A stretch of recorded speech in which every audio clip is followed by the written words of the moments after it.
हरे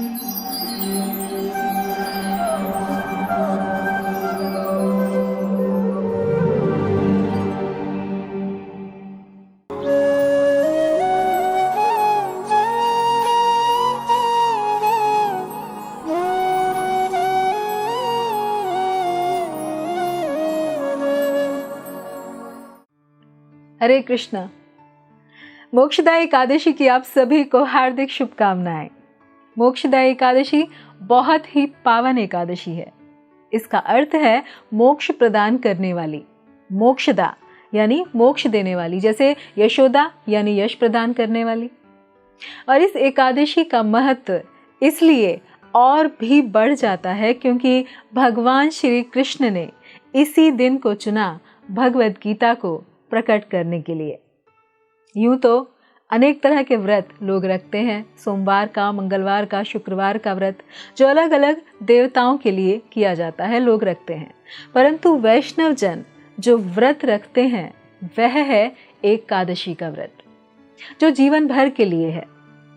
गोपियों ने एक बार श्रीमती राधा रानी से पूछा कि भगवान श्री कृष्ण को प्रसन्न करने के लिए, उनकी कृपा को आकर्षित करने के लिए, उनको अपना बनाने के लिए क्या करना चाहिए।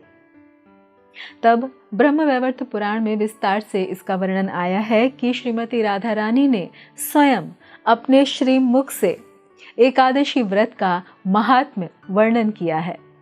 वहां पर उन्होंने सभी 26 एकादशियों का महात्म्य कहा है कि किसको करने से किस फल की प्राप्ति होती है। आगे बढ़ते हैं। ब्रह्मांड पुराण में वर्णन मिलता है कि इस एकादशी का महात्म्य क्या है। महात्म्य अर्थात क्या लाभ है। जैसे श्रीमद् भागवतम को पढ़ने से क्या लाभ होगा, भगवद गीता को पढ़ने के क्या लाभ हैं, ये महात्म्य है। तो इसके लिए ब्रह्मांड पुराण में कथा आती है कि एक राजा थे जो बहुत प्रतापी थे, अपनी प्रजा का भरण पोषण अच्छे से करते थे, संतान की तरह उसका पालन करते थे। एक बार उनको स्वप्न आया कि उनके पितर जो पितृलोक में हैं वे वहां न होकर नरक में कष्ट भोग रहे हैं। ऐसा कहा जाता है कि उच्च लोकों में एक लोक है जिसे पितृलोक कहते हैं, और जब यहाँ से जो हमारे पितृ जो योग्य हैं वे वहां जाते हैं मृत्यु के पश्चात, तो वहां पर बहुत ऐश्वर्य है, परंतु जैसे ही श्राद्ध बंद हो जाता है वे वहां से नीचे आ जाते हैं, जिसके विषय में अर्जुन भगवद गीता के प्रथम अध्याय में कहते हैं कि अगर मैंने ये युद्ध किया तो कोई श्राद्ध करने वाला नहीं बचेगा, जिससे पतंति पितरो येषाम लुप्त पिंडोदकः क्रिया। पिंडोदक क्रिया अर्थात श्राद्ध करना, यानी जब ये बंद हो जाएगा तो पितृ वहां से नीचे गिर जाएंगे। ये इस तरह से है कि मान लीजिए कि आप अपने अपने पितरों को कहीं भेजा है और फिर प्रतिवर्ष उन्हें धन भेज रहे हैं कि आप वहां पर बने रहें, आनंद से रहें। तो ये उस वैखानस नाम के राजा ने स्वप्न में देखा कि उनके पितृ नरक में हैं। तो उसने अगले ही दिन ब्राह्मणों को बुलाया प्रातः ही और उनसे पूछा कि मैं अपने सारे कार्य भली भांति कर रहा हूं, तो फिर मेरे पितृ कष्ट में क्यों हैं। इस पर ब्राह्मणों ने कहा कि पास ही में पर्वत मुनि रहते हैं, आप उनसे पूछिए। तब पर्वत मुनि से मिलने पर उन्होंने राजा को मोक्षदा एकादशी के विषय में बताया और कहा कि उसके पालन से उनको अर्थात उनके पितरों को उच्च गति प्राप्त होगी। जिससे राजा ने ऐसा ही किया और उनके पितृ उन्हें स्वप्न में प्रसन्न दिखाई दिए। ये साधारण दृष्टि से कथा महात्म्य आता है मोक्षदा एकादशी का।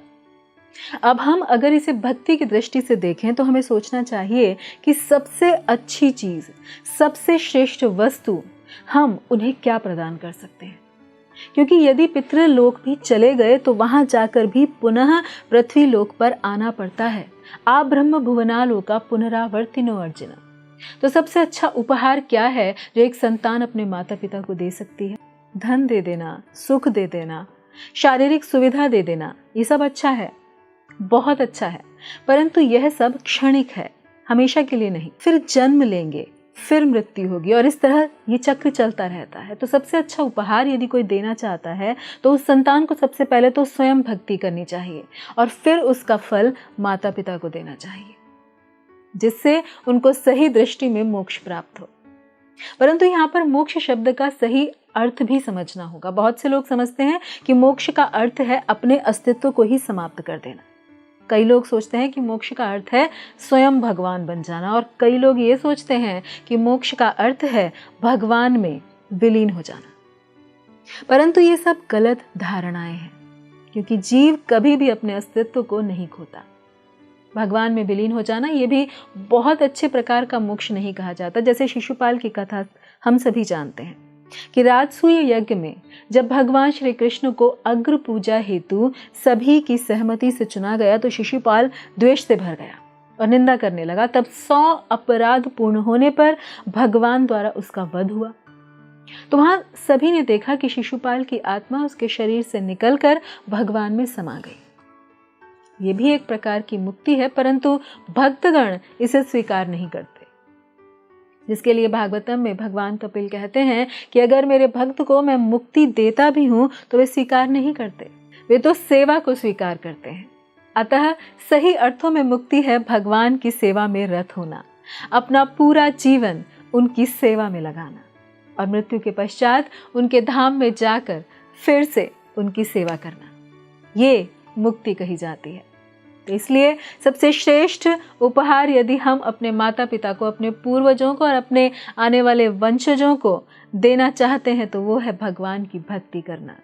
यही एक मार्ग है जिससे हम स्वयं भी मुक्त हो सकते हैं और पूर्वजों और अपने वंशजों को भी मुक्ति का मार्ग दिखला सकते हैं, जिसका सुंदर उदाहरण है प्रहलाद महाराज, जिनसे नरसिंह भगवान प्रसन्न होकर पूछते हैं कि मांगो क्या चाहते हो।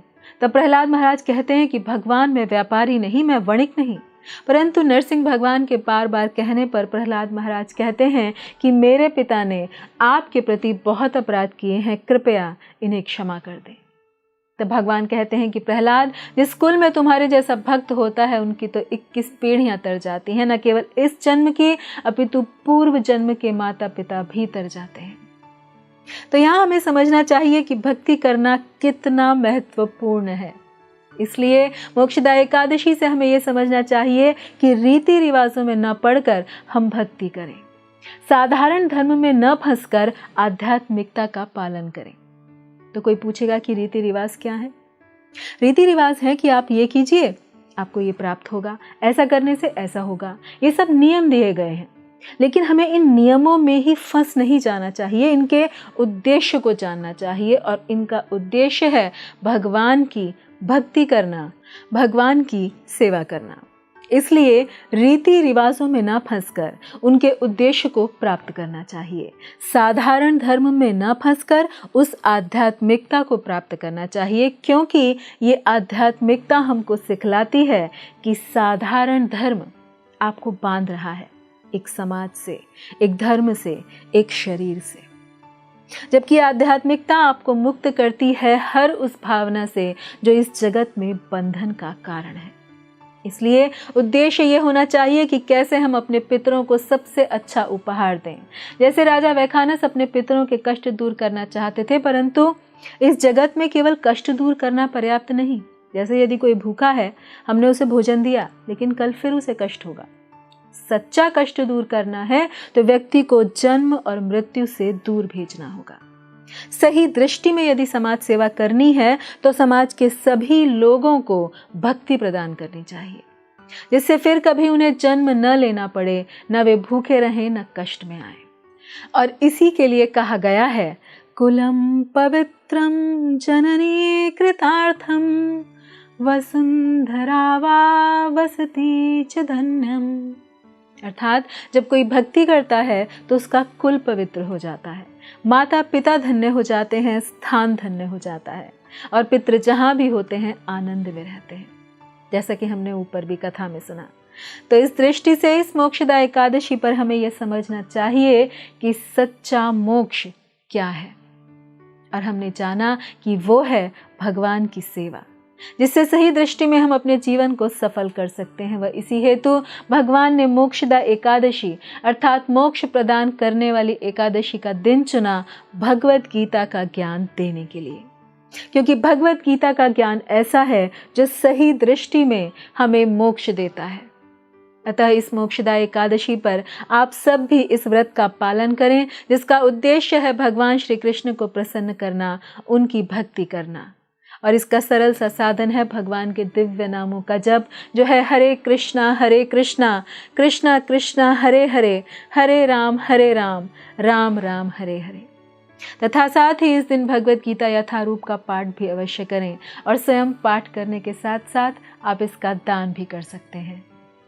व दूसरों को भगवत गीता उपहार में दीजिए और जानिए सच्चे अर्थों में कि क्या है मोक्ष। धन्यवाद। हरे कृष्णा। ऐसे ही और भक्तिमय कार्यक्रमों के लिए देखिए हरे कृष्णा टेलीविजन। इसे प्राप्त करने के लिए आप अपने केबल अथवा DTH ऑपरेटर से संपर्क करें तथा और अधिक जानकारी के लिए आज ही डायल करें 8767 845 845।